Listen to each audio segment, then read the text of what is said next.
What's up? What's up, Gully TV? It's nice to run into you again. It's been about, I don't know, 10 years, man. 9 years since the My Son battle. That's the last time I ran into you. The World Series of Hip Hop. And you still out here boogieing. What's going on? Yeah, fortunately, yeah, they still got they still got a showroom floor for the '77 Chevy. Okay. That's how you feel about it? Yeah, I'm a '77 Chevy. They don't make them like them no more. No doubt. I checked out your the battle at the bunker you had with B Magic and shit. You was in rare form that night.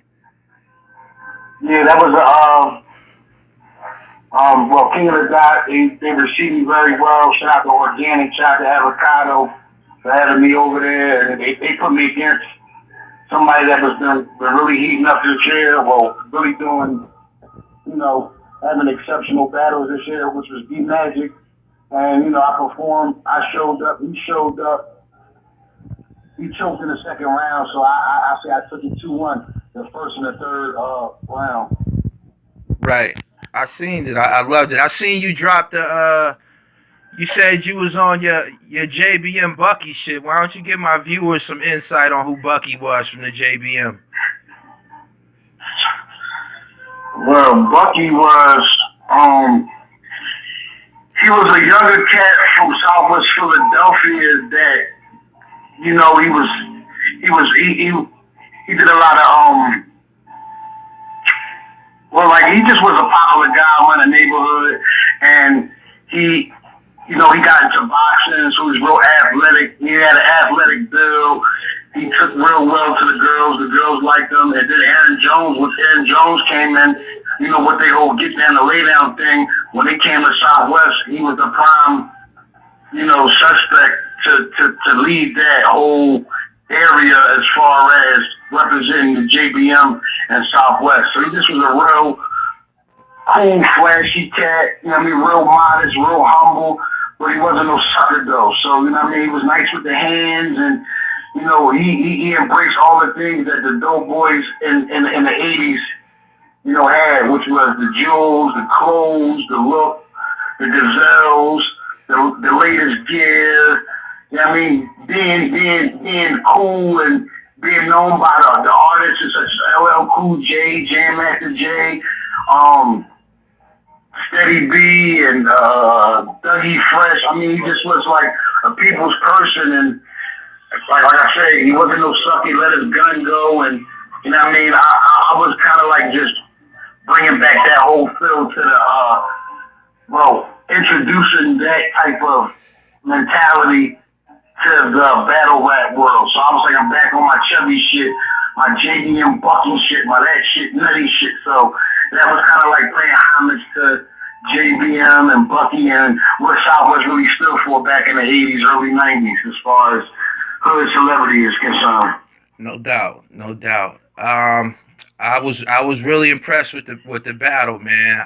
Prior to that, my favorite battle that you did, although I seen you battle my son live, I was there.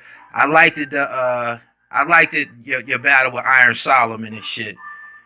Straight Yeah, up. a lot of people say, I didn't really win that battle, but they didn't say I lost that battle either. But it was good. Like, people got to know I battled almost every league there is because, it's like last year, like I had a tremendous year in battle rap. I battled on every league. I did the top of the year with Smash, and I battled Steams, and then I did two KLBL performances, Crack Liberty Battle League, which is a Philly produced battle league. Right.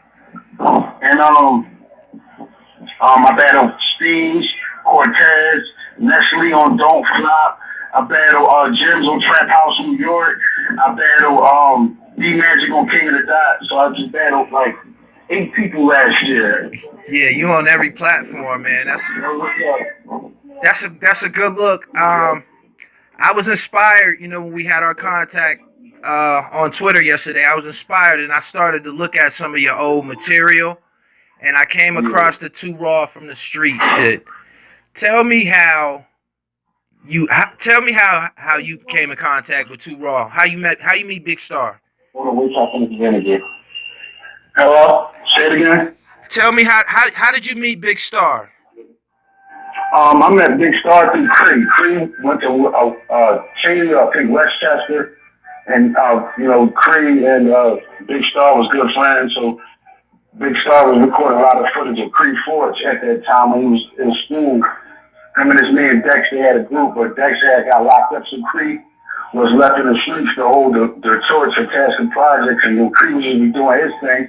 And then me and Kre had a little cycle down Tasking Projects, because me and his cousin, my cousin and Kre was good friends, and Kre was doing his thing down South Philly, and I was doing my thing in Southwest. So my cousin just thought we just should have a little cipher, and then that joint lasted about an hour or two. So we was going back and forth, back and forth. So Kre thought, it was like, yo, man, you need to go come record E-NESS. Right. From Southwest, he got bars. You definitely need to get him on the camera. So that kind of started that relationship with me and Star. So thanks to Kre. If it wasn't for Kre introducing me to Big Star, probably the DVD game would have never got a hold of or seen the likes of E-NESS. Okay. How did you? I always wanted to ask you how did you end up in the house on making the band? How did you go about getting there? How did that happen?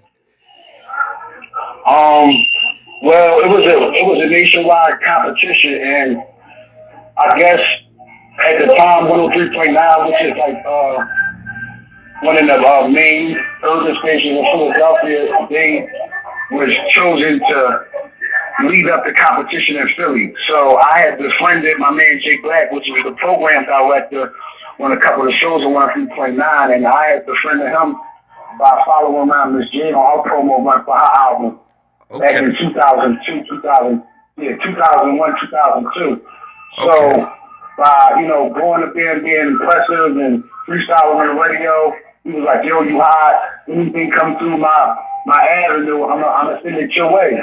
So he ended up being one of the judges from Philly representing the station, and it was up to him, executive from MTV, and RPA, which was the vice president at Bad Boy at the time. So he let me know they was holding auditions.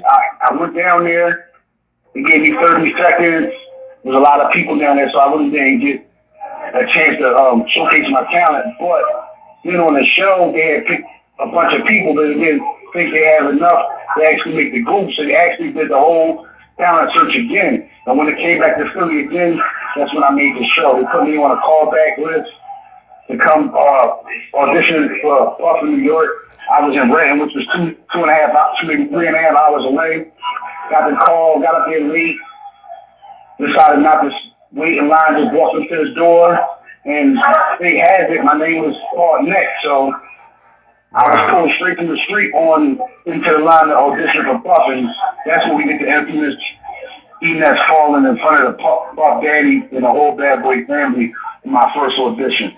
No doubt. Which they showed on the first season of the show. Okay.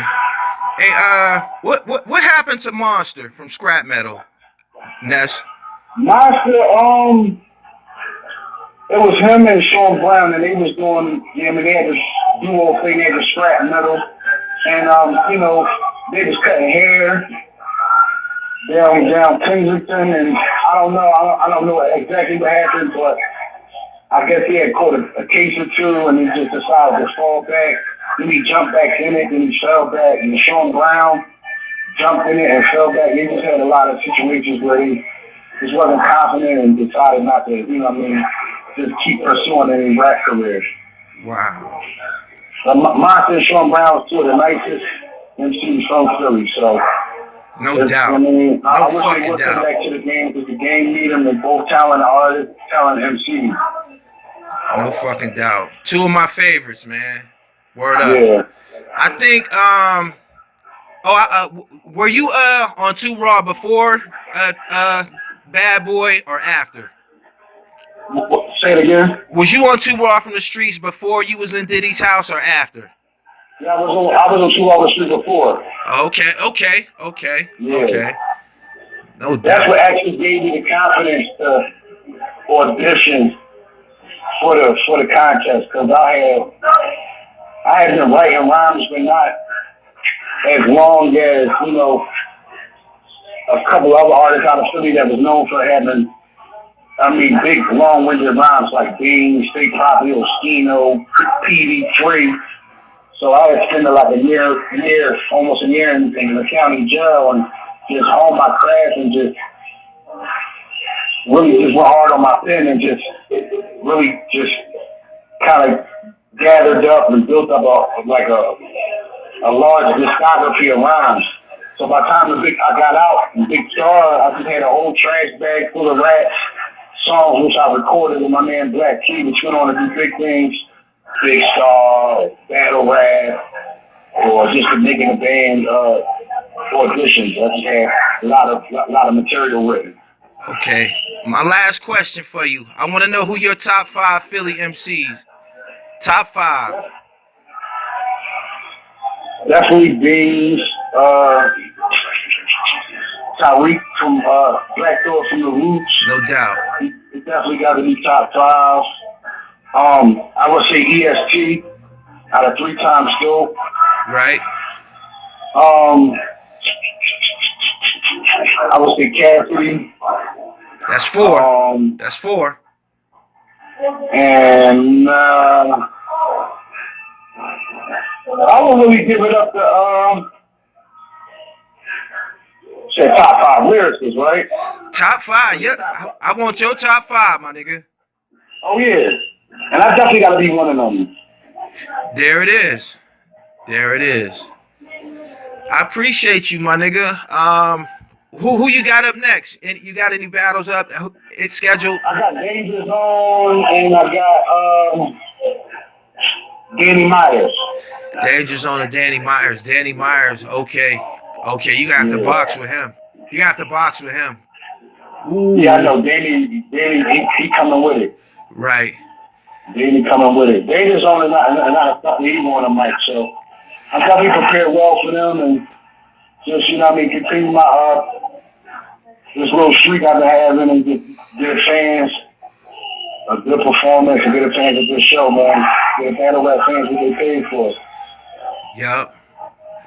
But I also got an album out. It's called Hurry Up and Wait. It's on iTunes, it's on Amazon, Spotify, Tidal, whatever music is sold, purchased, or digitally streamed. Okay. So definitely go check it out. It's called Hurry Up and Wait. I got Beans on there. I got Puff on there. So a lot of tracks to keep on my man T1 left the Long Island. Yeah, first single is on YouTube. The video's on YouTube. It's called Counting Up, produced by my man Heartbeats out of Atlanta. We got another single out, which is the B-side called Trap. That video was also on YouTube. And a joint called Chopper, which is also on YouTube. So all 3 of those videos and singles are on YouTube along with the video. So just support me and just keep looking out for me and just, I'm just going to continue to do my thing as far as in the ring and out the ring. No doubt, man. What's up the score? Yup. Hey, Ness, go ahead and drop out for me, my nigga. It's been a pleasure. It's always a pleasure, my nigga. I appreciate your time. E-NESS, Lockless Monster, Sweaty Murphy, repping that Gully TV. Been down since '08. You know what I'm saying? Supporting your boy. So continue much success in 2017, and I'm always gonna be a friend. There it is. All right.